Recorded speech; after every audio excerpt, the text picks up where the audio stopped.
Alors le musée de la vie frontalière, c'est un musée assez récent. Il date d'une vingtaine d'années.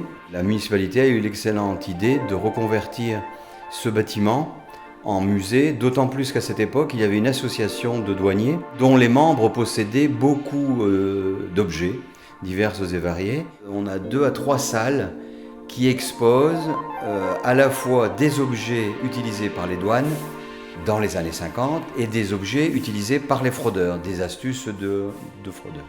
On a des képis qui datent des années 1830-1840, des uniformes de douaniers de cette époque-là. On présente l'activité moderne des douanes.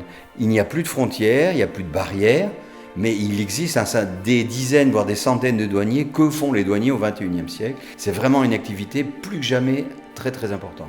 Il y a beaucoup de gens qui disent que c'est le musée de la douane et la fraude. C'est pas tout à fait faux, mais il s'appelle le musée de la vie frontalière parce que, au-delà de l'activité des douaniers et des fraudeurs dans les années 50, on montre aussi dans une pièce à l'étage la vie de tous les jours dans ces années-là.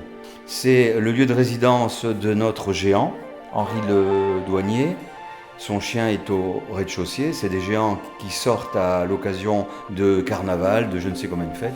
On a une estaminet qui a été reconstituée avec un certain nombre d'objets qui montrent les loisirs jusque dans les années 50.